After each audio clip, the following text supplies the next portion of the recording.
Doncs jo, Núria, com a biblioteca, com la directora de la biblioteca, doncs us agraeixo la vostra presència aquí en aquest acte de presentació d'un llibre d'una persona que va arribar aquí al barri i que, bueno, doncs al final estem molt contents de la seva presència, de la seva saviesa i que pugui estar presentant aquest segon llibre. Ja va fer la presentació de la seva primera, bueno, del llibre de poemes també. I doncs, també la presentació dels llibres i que siguin d'autors del barri és una cosa que volem continuar fent i per això us convido també a les properes presentacions que seran del Daniel Gallar, que ja farà la segona novel·la, també és un noi jove del barri, igual no és molt conegut, per això us convido a veure la seva presentació. Va fer una primera novel·la juvenil, que ara a veure si me'n recordo del títol, és Te cruzaste en mi camino, fa un parell d'anys va fer la presentació i el dissabte 7 de febrer a les 11 del matí farà la segona novel·la, que és Nos volvemos a encontrar. I després de David Soler, que és per tots coneguts, que també el dijous 12 de febrer farà la presentació de la seva primera novel·la, autor de poesia fins ara i rapero i moltes coses. I músic farà això, la presentació de la seva primera novel·la, El prisma del fuego. També us volia dir que nosaltres a la biblioteca fa molts anys fem un club de lectura, un club de lectura general en el que també a vegades venen autors. I aquest any, l'any passat va venir però aquest any tindrem a Lluís Anton Baulenas, que és un autor molt important també de Sant Andreu, també del barri, llavors us convido també a venir, es pot venir encara que no siguis del club de lectura. I doncs ja deixo amb el Josep Lluís, primer, perdó, ha de presentar el Josep Lluís, que ja el coneixeu, però és el secretari del G42, que és la taula literària que pertany al centre d'estudis, l'Angelina, per descomptat, que és l'autora d'aquest llibre, d'aquesta obra de teatre, i també tenim a la Raquel Capdell, que és també com va treballar amb ella, és dramaturga també i va fer també, la va ajudar en tot el que és la presentació de l'obra. Jo en aquest cas volia comentar que les vas conèixer perquè quan l'Angelina va arribar al barri estàvem buscant un lloc per fer els assajos de l'obra de teatre i no tenien on fer-ho i ens van demanar si podia ser la biblioteca el lloc on assajar i sí, va ser aquest primer contacte. Després van fer l'obra per motius que després suposo que sortiran de temes tècnics i tot això no es va poder representar ni aquí ni al centre cívic, però sí que tenia moltes ganes de que aquesta obra es pogués fer a un pastor, no ha pogut ser, però amb el temps tenim aquí el llibre ja fet, que per ser és espectacular, m'agrada molt la fotografia i això, que moltes gràcies i per mi és com recordar tot el procés de com va començar ja fa temps i us agraeixo molt que estigueu aquí de veritat. Bona tarda a tots, gràcies per venir. Jo faré una presentació poder una mica més, amb dades una mica més acadèmiques del que és l'Angelina, i ja no faré una presentació personal perquè ja està feta, a banda de dir que l'Angelina sí que, a banda de venir al barri i de ser ara veïna nostra, va tenir la gentilesa d'apuntar-se també a la nostra taula literària, la generació del 42. Ara farà un any que estem aquí i al voltant res més. Llavors passo ja a explicar-vos que l'Angelina és una creadora cultural polifacètica, de cara a fer un partit d'ella, és actriu, és dramaturga, és directora escènica, és professora, és investigadora, és escritora i és traductora i intèrpret, entre altres coses, suposo, perquè ella ha treballat en projectes internacionals a diversos països, combinant la seva activitat artística amb la docència i també la investigació teatral. va dir dels últims temps, però ja està explicat que això està aquí, i llavors passo directament a quina és la formació i la vessant, diguem, la carrera artística que ha tingut l'Angelina fins ara. La seva formació és profunda, perquè l'Angelina, no sé si ho sabeu, és doctora en filologia anglesa, a banda de disposar de 2 llicenciatures. Està llicenciada en Història i també llicenciada en Arts Dramàtiques. De cara a la seva carrera, és una dona que ha treballat en grups amb cert renom, com ara, per exemple, la Fura dels Laus, amb els que va estar fent una gira de 2 anys, durant 2 anys, una gira internacional amb l'obra Metamorfosis, i on era la primera actriu. També té altres actuacions, no com a primera actriu, sinó com a actriu secundària, a pel·lícules amb l'Almodóvar, com Atame o com Tacones Lejanos. Tot això m'ha portat a treballar a diversos països. Jo tinc apuntats aquí, no sé si en deixaré algun: Suècia, Índia, Holanda, Romania, Estats Units. I entre Estats Units ha treballat a Chicago, ha treballat a San Francisco i ha treballat també a Nova York. Doncs tota aquesta formació que porta i aquesta carrera artística que va acumulant li permet fer docència i conferències, que també en fa a diversos puestos. Llavors ella ha impartit cursos a les universitats internacionals, com ara la Universitat de l'State University de San Francisco i la Universitat de Santa Bàrbara. També ha fet cursos i seminaris, etc. Cursos no, conferències, coses... Seminaris. Sí, seminaris, clar. Internet és molt... És perquè han anat tot un curs d'allà i no m'agradaria. En qualsevol cas. També n'has fet a King's College del Regne Unit. Conferències a les universitats de Puebla, a Mèxic, a la universitat... Allà sí que vaig fer cursos. A les mexicanes vaig fer cursos d'entendre. El que jo no sé són els cursos i les conferències, però... Bueno, no es preocupi. També a la Universitat de Perpinyà, a França, i a la Universitat Autònoma de Vallterra, aquí a Barcelona. Exacte. Sí. Molt bé. Publicacions. L'Angelina, a banda d'aquest llibre d'aquí, que és el discurs, que estem parlant, ha escrit amb altres vessants literaris, ha fet, per exemple, un poemari, amb més veu pròpia, o inclús assajos, com l'Eines Vitals per la Independència, que es va publicar el 2022. Com a mostra que és una mostra del seu compromís amb la llibertat individual i col·lectiva des d'una mirada crítica i creativa. A banda d'això, té altres obres de teatre. Té Fulano són totes, té El Cobert, amb el que va obtenir l'accessi amb el Premi 14 d'Abril de Teatre, i també un altre que té és L'Ament amb Tequila, que aquesta no s'ha publicat, encara que sí que s'ha presentat. Totes plegades, entre totes les obres de l'Angelina, i hem dit que hi ha hagut un total d'unes 150 representacions de totes elles, el qual, és molt, però també és poc. I si us sembla, abans de que passi el micro a l'Angelina perquè ens parli del discurs, de la que evidentment ha de parlar ella, m'agradaria donar-nos un parell de notes que he agafat jo després de mirar el llibre i per fer alguna petita recerca per llibres d'internet i de així. El discurs és una obra de teatre que està fundamentada en un discurs que va fer la Caterina Albert el 1917. Aquest discurs es va fer per, primer dir-vos, perquè jo tinc al principi, Caterina Albert és la mateixa que el doctor català, correcte? Això és una cosa que s'ha de saber en aquest moment. Llavors aquest discurs el va fer en ocasió dels Jocs Florals de Barcelona de l'any 1917. Llavors en aquest cas no es va presentar òbviament com a doctor català perquè era presencial el discurs, sinó que es va presentar com Caterina Albert. Llavors l'obra de l'Angelina es conforma com a un pal de paller al voltant d'aquest discurs que està entrellaçat i entreverat amb altres textos també de la Caterina Albert i d'altres obres d'ella, com ara, per exemple, La Infanticida, o també el film, o també l'obra cumbre, jo crec, de la Caterina Albert, que és Surto, és l'obra per la que està més celebrada.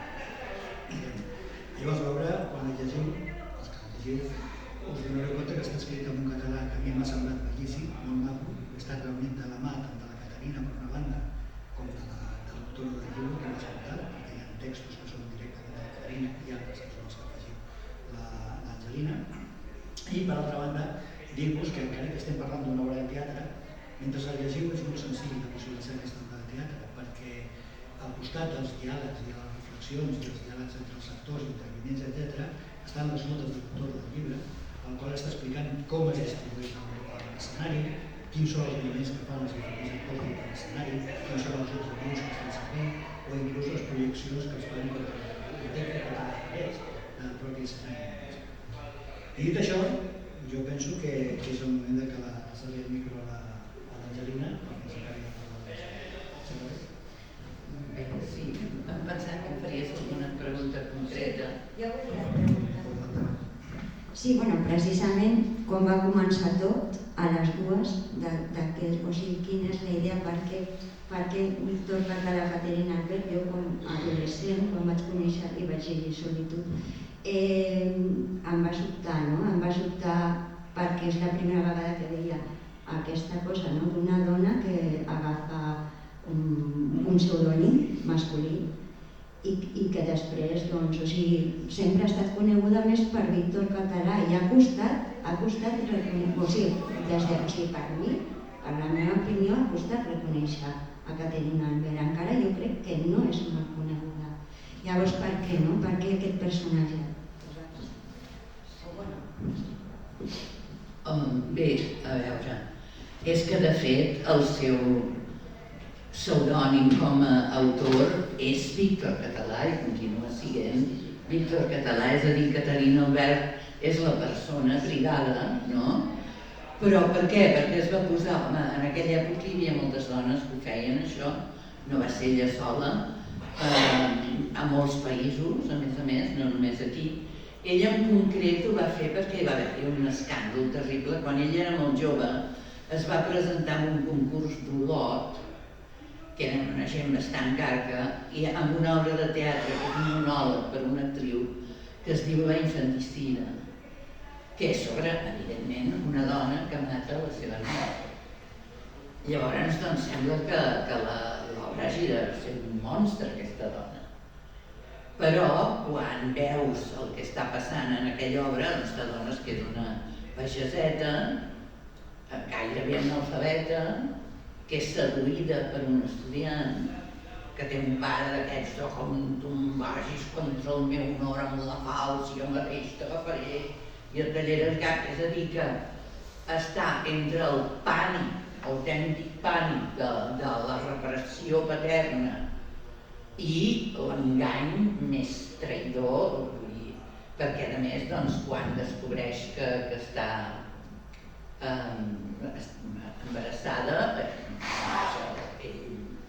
marxa corrents, no? Llavors ella passa tot el seu embaràs sol, etc.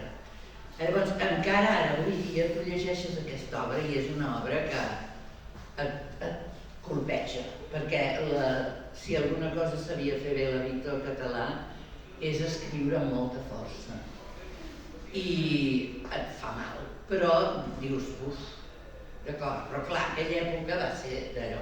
Llavors tota aquesta gent va llegir això i van dir, oh, però que bo que és, ho hem de fer perquè és molt bo i si li hem de donar el premi.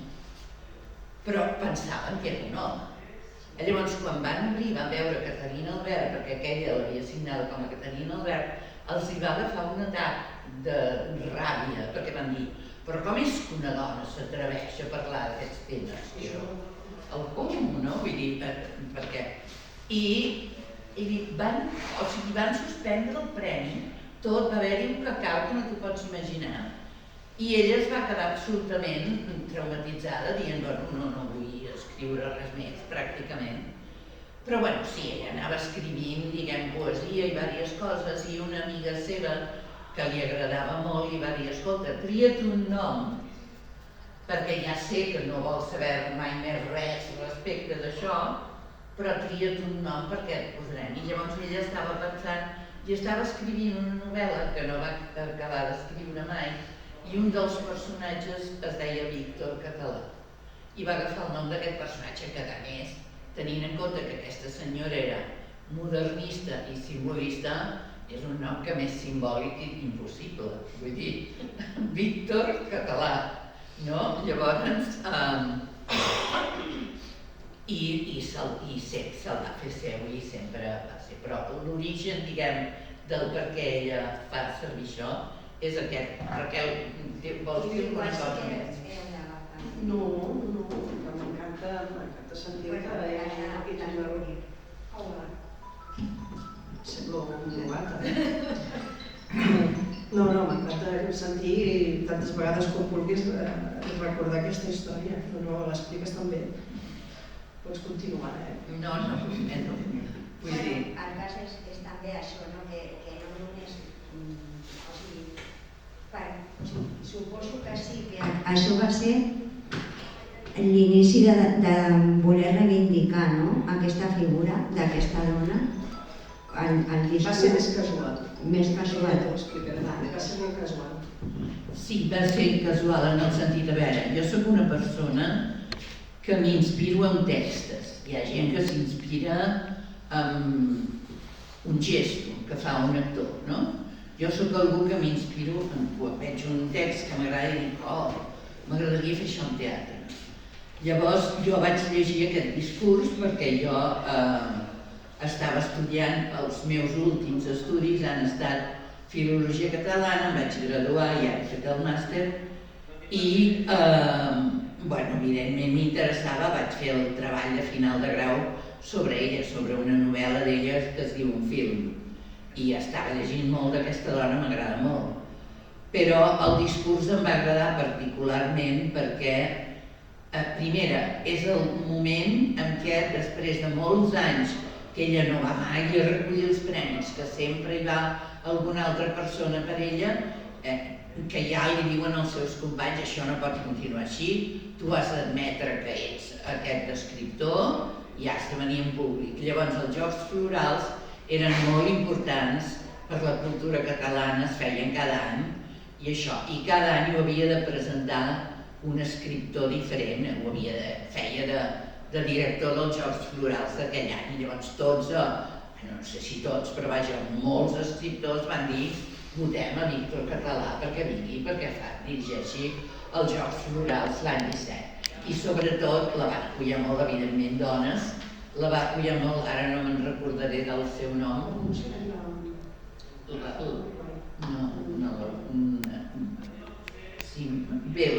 Una dona que feia literatura feminista directament, o sigui que feia llibres que eren molt pedagògics, no tenien l'alçada literària que tenia la Víctor Català, però eren llibres molt macos perquè servien bàsicament per convèncer a les dones i molt a les dones treballadores de que podien fer molt per si mateixes, no?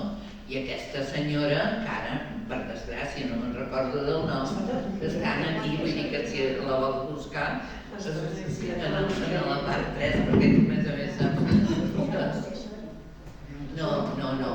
No, perquè Montessori era d'aquí d'Itàlia, però no, era d'aquí de Barcelona, no? Llavors és una de les persones que ella cita, evidentment. Llavors li van dir, per tant, per un cantó és el discurs on ella surt de l'armari. Però, a més, és un discurs que si el sentim ara, perquè com que Catalunya viu en una mena de bucle que no se n'acaba de sortir, és que podria estar fet fa 15 dies aquest discurs.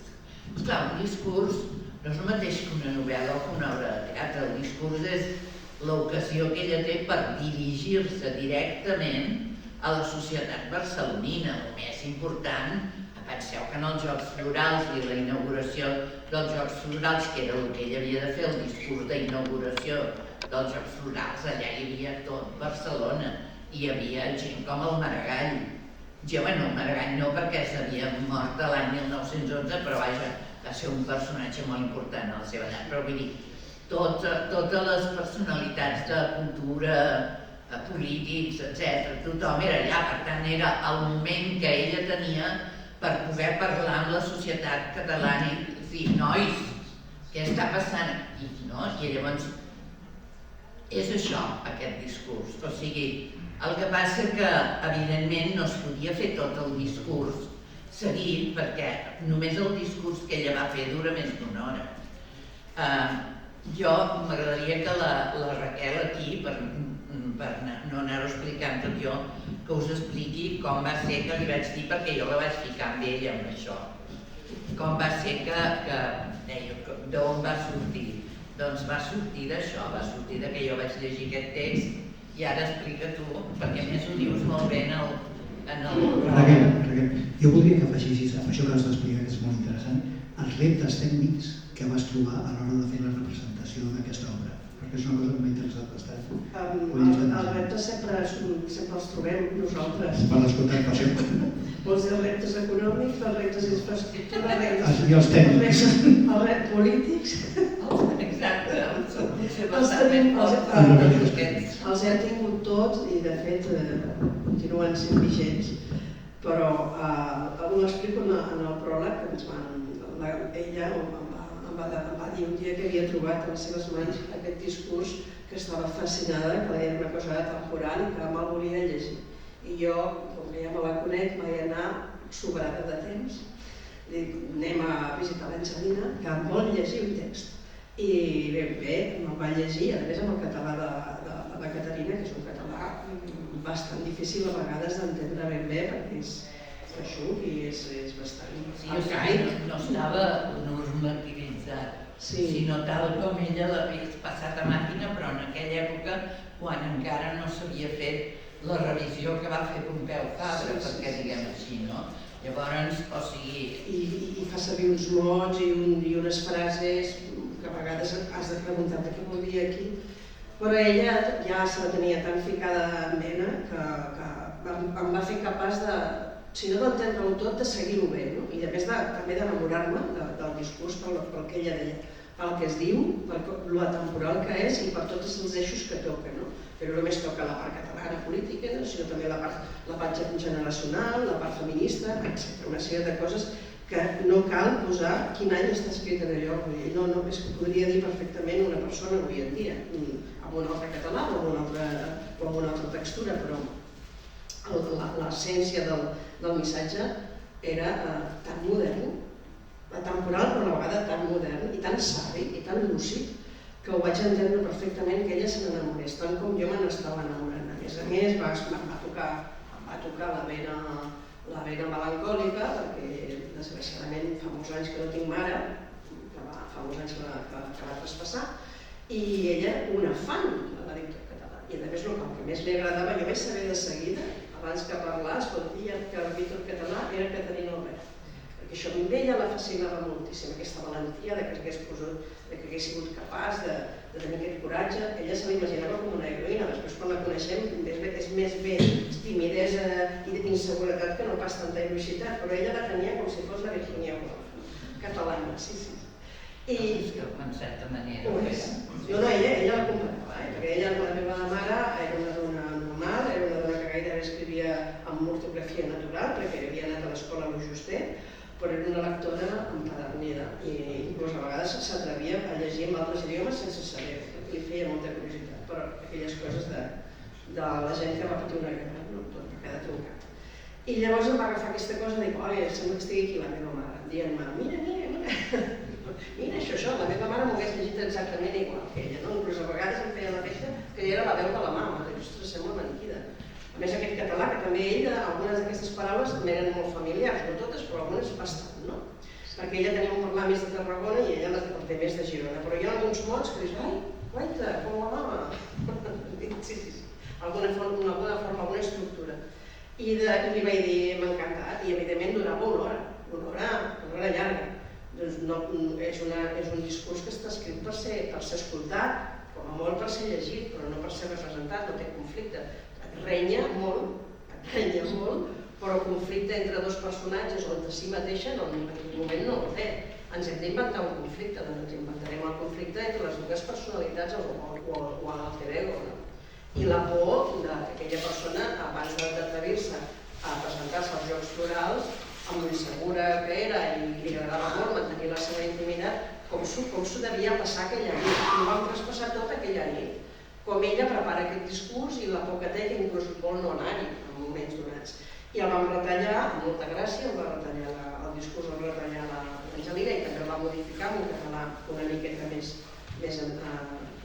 modern, posats al cas, i el vam partir en 4 i entremig vam fer el metateatre, en el que representa que l'actriu no només actua, sinó que de vegades assaja. I quan surt el discurs, quan representa que el discurs està en dansa, aquests 4 trossos de discurs que hem mantingut amb la seva essència i amb els seus eixos, és com si fos un salt quàntic en què ja no és ni l'actriu, és la Caterina Albert o la Víctor Català en aquell dia de 1917. Això és el que es pretén, aquí que ho hàgim aconseguit, ho ha de dir al públic i sí, és una crítica a la crítica. Jo penso que jo estic molt contenta, tant amb la intervenció i amb l'execució d'ella, com amb el poquet que jo he pogut aportar, perquè de fet tota la documentació, tota la feina la portava ella i moltes coses s'han fet dins del seu disseny i dins del que ella perseguia. Jo l'he acompanyada, l'he ajudada el millor que he pogut i els problemes tècnics que no teníem un duro, i volíem fer moltes coses. A mi em va sortir una mica quan es parla dels jocs de llums que es fan i de més, gestionar això no està senzill. Ja, doncs vam tenir molt clar que no teníem un duro per a escenografia, escenografies maques que girin i ara és una casa, i ara és un teatre, i ara això puja i això baixa. No teníem la manera de parlar amb un plensa o amb un univers, no hi havia manera, a no ser que ens fes un pressupost impossible, gratis no ens ho farien. Llavors l'única forma era fer el realisme màgic amb les llums, unes bones llums, i jo li preguntava a ella, tu digue'm coses, perquè ella s'inspira en un text, però jo m'inspiro justament en moments, en paraules, en emocions. I de sobte ella em va dir, jo veig una nebulosa. Una nebulosa? Tu veus una nebulosa? No l'acabava d'entendre, vols dir una nebulosa? Sí, perquè ella, la nebulosa, no sé què nebulosa, un blau gris, són aquells cels grisos, blaus, tot serà gris i blau i tot serà gassa, com si fos un núvol. Em vaig anar a comprar un munt de mosquiteres al xino i li vaig muntar un escenari ple de mosquiteres, que a més està molt bé, que també es juga molt bé amb la llum. Suposo que són les mateixes. Les mateixes. A les fotos és l'escenografia que jo vaig pensar a través de la que ella em demanava, que volia sentir-se en una nebulosa, però a més vaig comptar amb una amiga que m'ho va fer gairebé no gratis, perquè aquí tothom va cobrar, però amb un preu molt solidari. Em va ajudar, ella era artista plàstica, ella és pintora, d'actriu i acròbata, que té tota aquesta també, la Mercè López, i em va ajudar a fer d'alguna manera com un quadre, amb tota la seva fuga, el seu dia. Sí, això seria com un quadre pintat però que està viu, no? I em va agradar molt. Jo tenia la idea, però ella me la va presentar des dels ulls d'un artista, perquè jo puc ser directora, puc ser actriu, però arts plàstiques soc una patatona. Però sí que tenia molt clar que les textures havien de ser modo núvol, i que fos blau, blanc, gris, i que fos molt eteri, i per tant només se m'acudien les gasses i el tum. I en aquell moment el pressupost em donava per la xina. I ja està. No, està molt bé. Llavors què vam fer? Com que no teníem un duro vam fer un crowdfunding. I ens vam divertir molt fent aquest crowdfunding perquè ens vam gravar, no? O sigui, ens van gravar uns amics i llavors sabíem que de fet la Víctor Català va ser una persona que va innovar moltes coses aquí a Catalunya i de fet va ser una de les primeres que va fer crowdfunding, perquè després de la Primera Guerra Mundial ella tenia un amic alemany que, pobre home, doncs com molts alemanys, al final de la Guerra Mundial van quedar absolutament...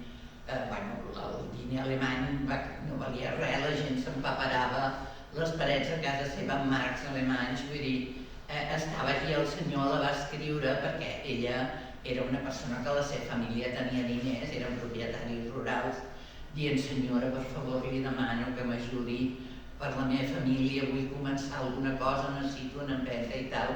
I llavors ella va parlar amb tota la gent que havia conegut aquest senyor, que era un catalanòfil, no? Era un senyor molt enamorat de la cultura catalana i que havia fet moltes coses i tal, i els hi va dir, reunim entre tots els diners per a aquest home. O sigui, va fer un crowdfunding i li va ensenyar amb ell i li va dir, miri, això és tota la gent que ha donat, o sigui que vostè no té de tornar res a ningú, perquè a ningú li ha costat, diguem, una cosa que diguis, escolta, és que si no m'ho tornes no podré continuar jo, sinó que tothom ha donat el que bonament ha volgut. I llavors, doncs, vam fer servir això també en la cinta per explicar que aquesta senyora havia fet un crowdfunding. Va ser inventora. Sí. Però, per exemple, una altra cosa que era molt divertida de la Víctor Català és que també això ho explicava la Laura Borràs, que va ser la presidenta la presidenta del Parlament. Sí, fins que, en fi, per anar a les artes, etc. Però aquesta senyora explicava que deia, ui, molta gent es pensa que els primers que van fer intervius al llit va ser el John Lennon i la Yoko Ono. Diu, però això no és veritat, perquè la Víctor Català ja feia intervius al llit, perquè als últims 10 anys de la seva vida ella va dir, jo no surto del llit, aquí que vingui qui vulgui. I l'anaven a veure allò nenes d'una escola, no sé què, perquè la senyora es va morir amb 96 anys, vull dir, era molt gran, i llavors tothom l'anava a veure al llit. Llavors, doncs... Hi ha documentació gràfica d'això, amb grans personalitats com el Mario Cabré i tot això. Exacte, el Mario Cabré va ser l'última persona que la va visitar, per això, de fet, l'obra aquesta de teatre acaba amb la frase que ella li diu en el Mario Cabré, perquè abans parlàvem de la infanticida i abans dèiem que aquella obra de teatre es va muntar el pollo que es va muntar quan van descobrir que era una dona que ho havia escrit, però la veritat és que ella no la va veure mai representada en tota la seva vida llarga de 96 anys. I de fet s'ha fet alguna vegada, però no gaire, vull dir, així és com Catalunya tracta els seus escriptors, no? Llavors, el senyor Mario Cabré li va dir, i va complir, li va dir, senyora, és una vergonya que això no s'hagi fet en teatre, jo li prometo que això es posarà en escena. I ho va complir, i ella li va dir, senyor Mario Cabré, jo li prometo que si vostè posa en escena, i aquesta és l'última frase de la meva obra, jo li prometo que si vostè posa en escena la meva infanticida, jo m'aixecaré del llit i la vindré a veure. I aquell ell se'n va anar, i llavors a la nit ella ja es va posar en coma, i ja no va sortir del coma, ja es va morir, no va poder veure mai aquella obra, però això jo tenia molt clar des de feia molt de temps, i t'ho vaig dir, l'última frase de l'obra ha de ser aquesta. Sí, això de sempre. De la mateixa manera que jo volia posar la veu de la Caterina Albert, que la vaig rescatar, la vaig demanar a la biblioteca on està Sant Cugat, Arxius de Catalunya, la vaig demanar un trosset i de moment, mentre no sigui una cosa que generi beneficis, no ens han de cobrar res, però si això fos una obra que tingués un èxit increïble i que no es parés de bolos i no hauríem de pagar una sèrie de coses de drets normal, on hi ha la veu de la Caterina Albert que parla d'ella en un moment donat, en una entrevista que li va fer una persona, ara no recordo el nom tampoc, és una entrevista que dura uns 20 minuts, però jo vaig agafar només una frase que la descriu a ella molt bé de com quan era petita la llibertat que els pares li havien donat i que potser és això el que l'ha feta com és ella, de no gaire, entre cometes, normal, sinó bastant peculiar i rebel. Tomàs Garcés. Tomàs Garcés, sí senyor. No, jo tampoc ho sabia, però em recordava també que ho feia. A veure, jo només volia dir dues coses més, molt breument. Una és que jo no vaig modernitzar, o sigui, l'ortografia ni per suposar les paraules, jo no li tocaria res a aquesta senyora. El que passa és que el primer que jo vaig veure encara estava escrit segons l'ortografia d'ella i en canvi el que està publicat, que és l'única vegada que s'ha publicat aquest discurs, el discurs sencer, està en les segones obres completes que també es van editar un cop ella ja era morta en els anys 70 i la que ho va fer va ser la Maria Aurèlia Capmany i tota que va ser la senyora que la va rescatar, perquè ella durant la seva vida va fer unes obres completes, però no va ni posar-hi ni la infanticida ni un film, perquè seria una història molt llarga en la qual no vull entrar, però vull dir que que no vaig tocar res, sinó que senzillament vaig posar-lo tal com estava escrit en la qüestió publicada, que esclar, ja estava, diguem, però era pura i simplement l'escrit, el llenguatge és seu, jo no he tocat ni una coma, perquè és que a més no me n'atreviria. Sí, que no t'he explicat prou bé. No, però està... Que li vas donar un traç. Sí, exacte, una pàtina, però vull dir, no. Sí. I llavors, bueno, però clar, una cosa és tot això, parlar de la Víctor Català, i l'altra és que, bueno, no som a l'època de la Víctor Català, ni tan sols a l'època que es va morir, i com ella deia molt bé, perquè hi hagi una obra de teatre hi ha d'haver-hi un conflicte. Llavors vam dir, bueno, què fem? A part de que hi ha el conflicte, sí, d'acord, entre, efectivament, Víctor Català i Caterina Albert, qui és qui, la seva problemàtica com a persona. Vam inventar dos personatges, però que en el fons som nosaltres mateixes, però que... Són els nostres alter egos. Són els nostres alter egos, que són una directora i una actriu sense un duro, grans, que estan intentant fer una obra sobre la Caterina Albert. Que tota semblança amb la realitat és casualitat, eh? Sí. Exacte, llavors, doncs, perquè vam dir, bueno, doncs els conflictes vindran d'aquí, no? O sigui, de què... I de la directora amb l'actriu, quan no estem d'acord, que passa a vegades, un actor vol fer una cosa i al director no li agrada, o finalment el director vol una cosa i l'actor no se sent còmode, i hi ha petites coses, i també les vam actuar. Hi ha una mica la part més còmica. Són un guiny, una clocadeta d'ulls o dues com a molt, perquè tot el més l'hem tractat des d'una emoció i un realisme bastant clar. Exacte. I quina és la intenció? Doncs la intenció és apropar-la, perquè desgraciadament la nostra literatura és molt desconeguda fins i tot per nosaltres mateixos. A més, ara crec que ja la volen posar fins i tot optativa en el secundari, com si la literatura catalana no fos res, no? Llavors, doncs, la gent no la coneix. No la coneix i la volíem apropar i, a més, doncs, en el discurs es parla precisament de per què no la coneixem, quines són les coses que ens passen, etc. I llavors, doncs, una mica aquest és la intenció. No sé si vosaltres voleu...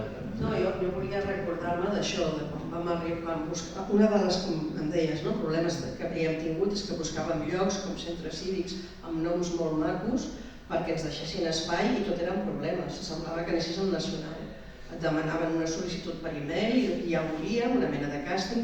Tot el que abans era més senzill, ara s'ha burocratitzat i s'ha polititzat moltíssim, i dues persones amb certa edat, amb pocs diners, que tenen ganes de crear, representa que els llocs on t'han d'obrir les portes, doncs representa que no és tan fàcil i que a més està com hermètic. No, que ja tenim un grup de teatre aquí, que jo no sé, com si fos allò el centre catòlic de no sé on. Escolta'm, estem parlant d'un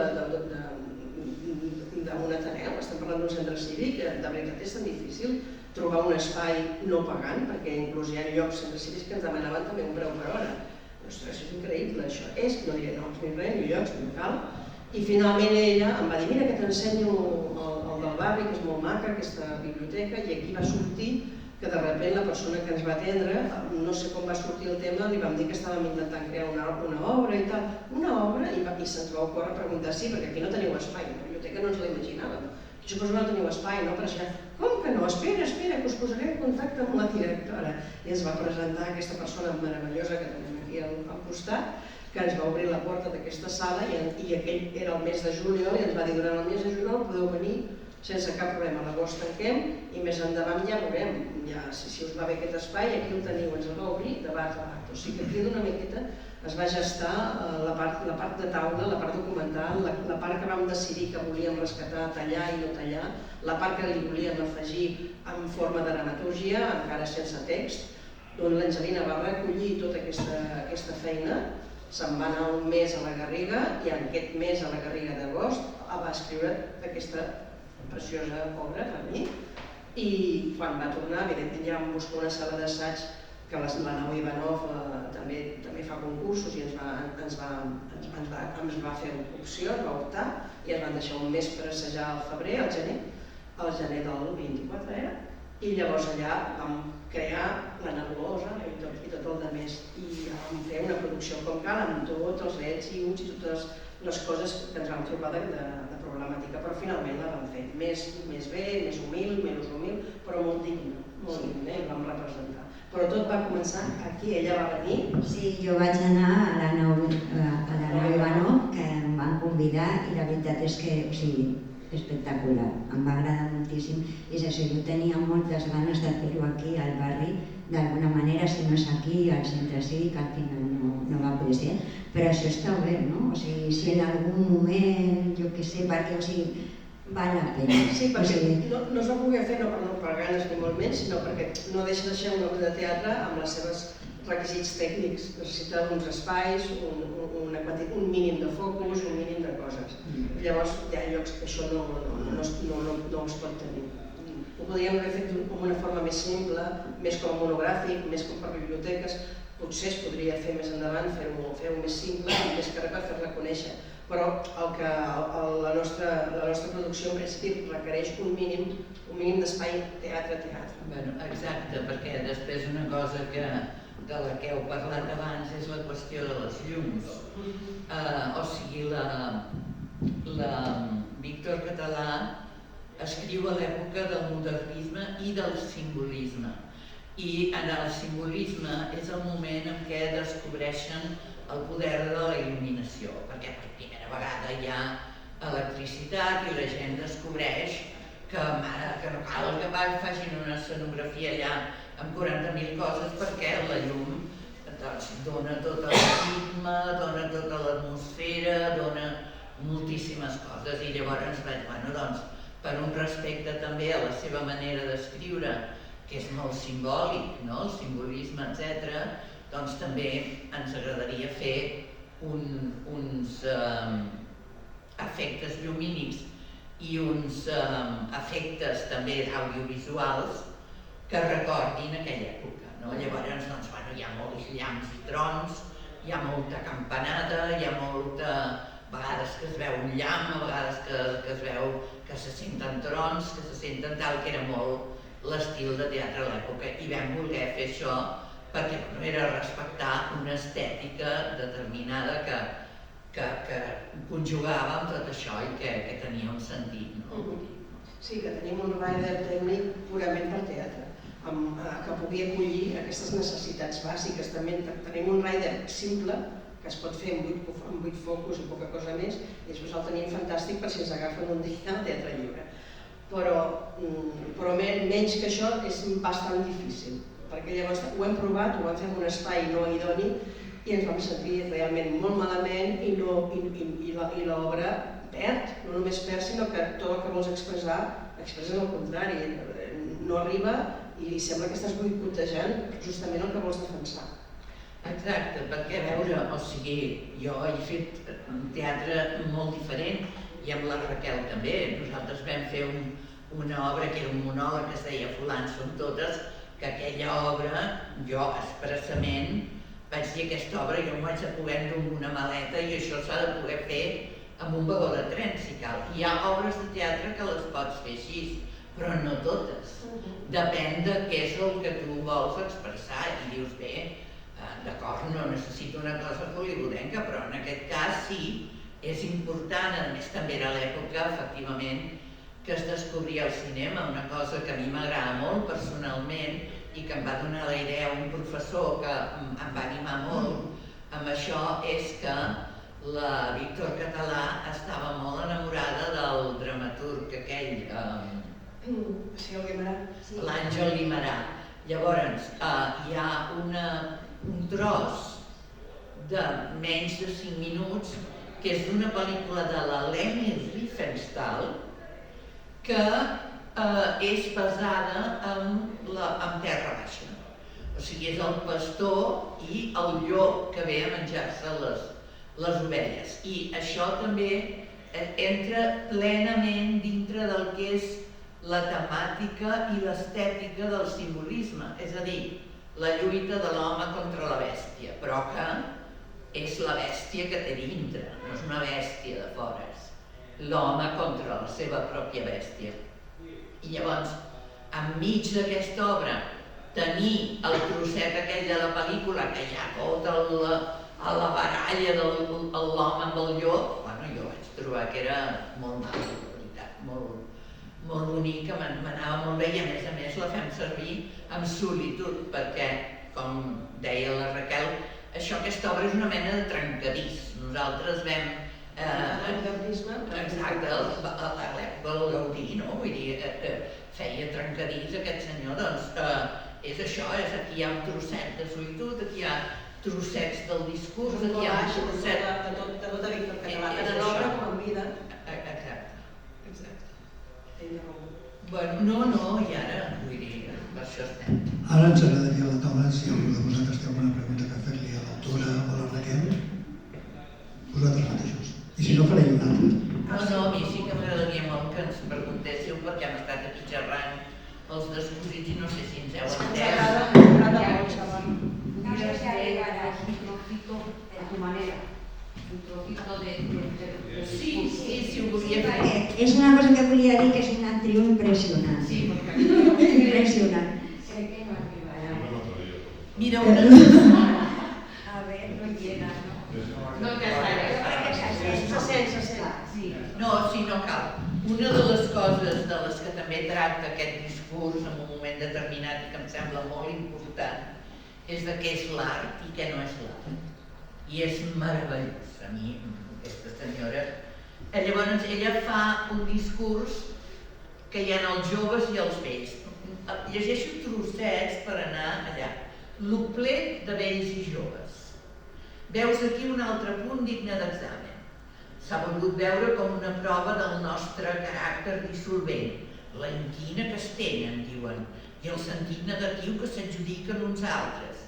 Més en això, com en la majoria d'acusacions que se'ns fan, hi ha un malentès que convindria desfer d'una vegada, demostrant que el que es té per irremeiable feblesa constitucional no és més que un signe de vitalitat, que la dita oposició dels uns i la sistemàtica negació dels altres no són més que aspectes de la natural, la justa, la convenient lluita de dos esperits, l'u revolucionari i el conservador, l'impulsiu i el moderador, patrimoni aquell de la jovenesa generalment i de l'edat madura aquest, lluita inevitable, eternal, i eternal base del progrés en tots els pobles i en tots els temps.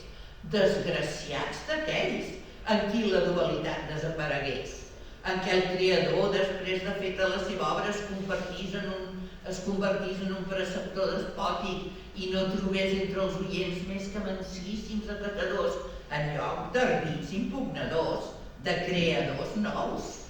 No tinc d'assenyalar els perills que d'aquesta normalitat se'n seguirien, perquè apuntant-ne un només, el de l'estancament, queden compresos tots els altres.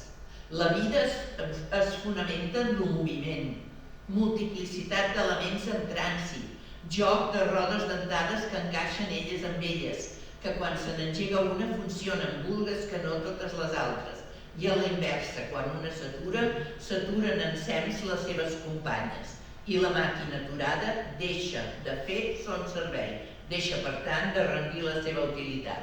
Llavors continuen tota una sèrie de coses i els diuen als joves, perquè diu, us parlaré com si jo fos una dels vells perquè estic entremig, no? Diu, emparant-me amb els cabells blancs i en la petita mostra de monomil esforç realitzat, m'arrogo sense demanar-me permís a ningú la representació de meus germans majors i dic en nom d'ells, els joves de bona fe. No us ho cregueu, amics meus, el que vos diuen les males veus de nosaltres. No ho cregueu que els vells no us volen veure, que us rebutgen per ésser joves, que no us comprenen, que us tenen enveja. Enveja? Però per què? Si nosaltres ja hem fet la nostra obra, bona o dolenta, però obra nostra en la vida, i vosaltres heu de fer-la encara.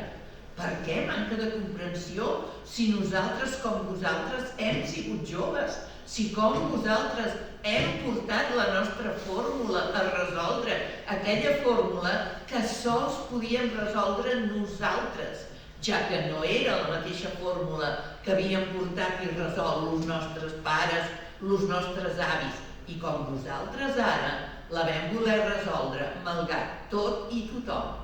No les cregueu, les ridícules falòrmies dels que neguen tot allò que no han fet mai ni s'han mostrat capaços de fer encara. Vosaltres treballeu, joves, pasteu i debateu lo llevat que us hem posat nosaltres, i sense escoltar les invectives dels eunucs o dels deficients, mercès a ell, feu valerosament lo vostre pa beneït i generós, que son torn ha de saciar la fam dels que vos segueixin, etc. I continua amb moltes coses, i al final parla de la guerra, perquè era la Primera Guerra Mundial, però vaja, em sembla que també en aquests moments, amb el que estem vivint de la bogeria absoluta del món que estem vivint en aquests moments, diu, en aquest esclat mai vist de fúria suïcida, la humanitat s'arrabassa ella mateixa a les entranyes i pantejant les espargeix als quatre vents, fent de tota la terra immens vessal de sang. I un veu com s'escolen per les nafres espantoses la intel·ligència, la saba vital, la riquesa dels pobles. Senyors, no tinc de dir-vos que prou deveu pensar-ho, el que com a ésser humà, com a dona, que no pot restar indiferent davant del més gran dolor que registra la història, m'afecta aquest immens flagell, i com voldria ja saber-ne lliure el món, etc. Bé, no sé. Jo quan vaig llegir aquest tros i vaig veure que parlava dels catalans que estaven lluitant els diversos fronts, vaig pensar, hosti, quina guerra és aquesta? I vaig anar a pensar que era la guerra d'Àfrica, perquè no fa referència concreta a la Primera Guerra Mundial. I jo vaig pensar que podia tenir a veure amb aquesta. Però ara que dius això dels pobles i tal, també encaixa molt. No, perquè ella estava, exacte, hi havia gent que estava, molta gent que va lluitar amb el front dels aliats en aquells moments. Eren els americans, llavors, els aliats. No, eren els francesos i els anglesos i aquesta gent, però bueno, era per al tipus de, diguem, del que defensaven, no? O sigui, llavors, i a més, per ficar-te allà havies d'anar-te a ficar a la legió, que era espantós. O sigui, era espantós. Però bueno, no, perquè això era diferent. O sigui, una cosa són les guerres colonials i l'altra és la guerra mundial. Les guerres colonials, per desgràcia, hi enviaven a tota la gent de la classe treballadora, perquè si tu tenies diners, doncs ho pagaves a l'exèrcit i t'eximien de fer la mili. I la mili volia dir anar-se'n al Marroc o anar-se'n a Cuba. I això volia dir morir. I agafar 40.000 malalties, no? Vull dir, llavors, hi ha una cosa, hi ha un llibre que estic llegint ara que em té impressionada, que és preciós, d'una dona que es diu Espiritistes i lliurepensadores, que és tota una onada de dones que per primera vegada, precisament perquè hi havia tota la guerra, perquè estaven desesperades, perquè no tenien per menjar, se'ls hi morien els fills de 3 que en tenien 2 se'ls hi morien, i va començar a sorgir una onada molt forta d'espiritisme en aquella època, que ara ens en podem enriure, però que va ser fortíssim i que a més l'Església Catòlica estava que trinava, perquè les dones tornaven a agafar el rol de profetesses que havien tingut a la Grècia antiga, el rol de sibil·les, com la Sibila, que parla en les esglésies abans de Nadal i que profetitza el judici final, entre moltes altres coses, no? I, bueno, doncs, l'autoritat dels bisbes i dels capellans a fer conyetes, perquè eren elles les que parlaven amb els morts. I qui eren els morts? Els seus fills morts, de qualsevol manera en les guerres colonials. I, vull dir, les dones van començar a fer de mèdiums, van començar a fer d'esprits, bueno, És impressionant el llibre, estic absolutament fascinada. Serà el començament de la meva tesi, perquè vull, sí. Bueno, doncs, ho deixem aquí. Jo, parlant de problemes tècnics, vull fer un punt, i és que un dels problemes que vam tenir és que qualsevol obra per vendre's necessita un material, i aquest material doncs, també costa dinerets. I volíem fer un dossier en mono, i un teaser i un vídeo. Jo vaig tirar del meu fill, que en aquell moment era estudiant, i va fer un teaser molt bonic, preciós, i un vídeo que el va fer com va poder, amb una càmera trincada i amb les llums que en aquell moment teníem a la nau Ivanov, que encara no estaven del tot ben definides. Però això és el de menys. I també havíem quedat que, com que ell també és fotògraf, en aquell moment amb mode d'estudiant, ens anava a fer les fotos del dossier. Però ens va fer les fotos i resulta que aquell carret, desgraciadament la càmera no era d'ell, era d'un amic, i l'amic, abans de preguntar-li res, va esborrar tot el que hi havia en aquell carret.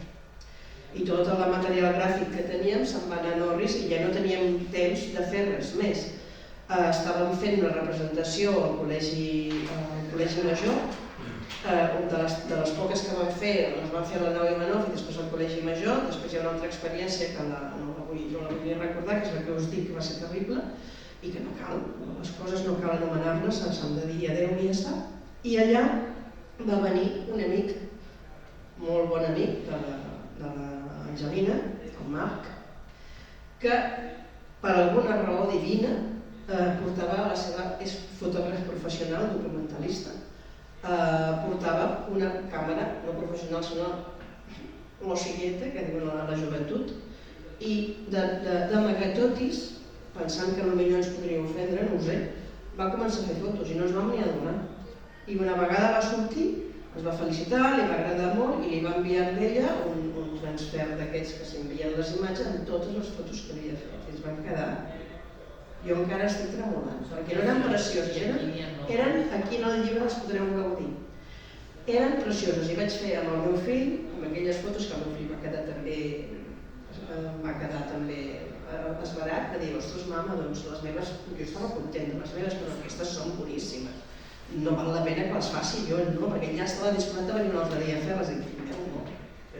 Aquestes fotos, a més, el Marc les va regalar, ens les va fer com a agraïment per haver-lo convidat a l'obra. Vull dir, uns detalls, a vegades les produccions artístiques ens trobem dificultats i de vegades regals, que solen ser menys, però són els millors.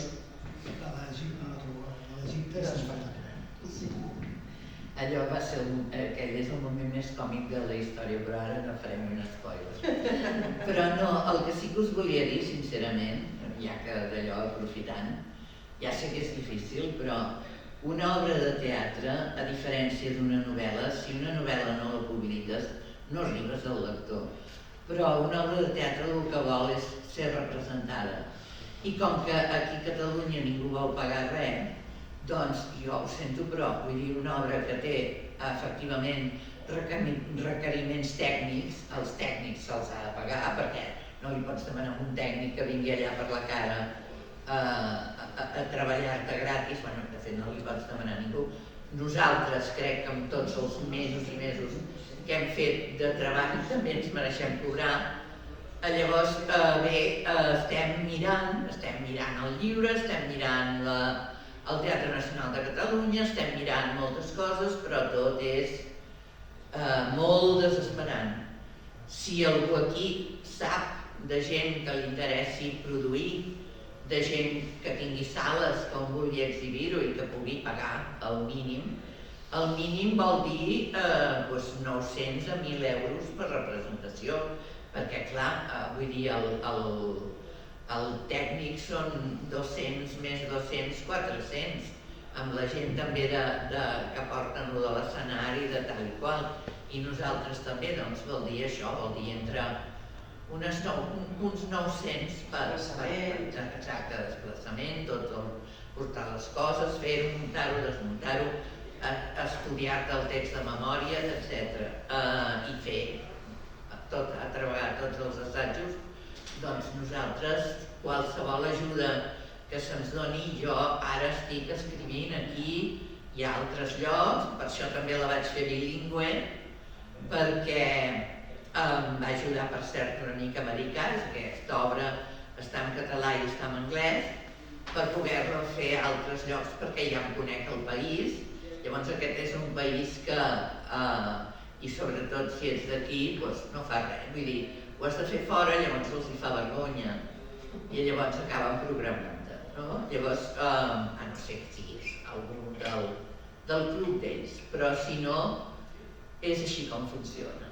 Llavors, bé, us ho deixo dit perquè el que busquem són teatres on fer-ho.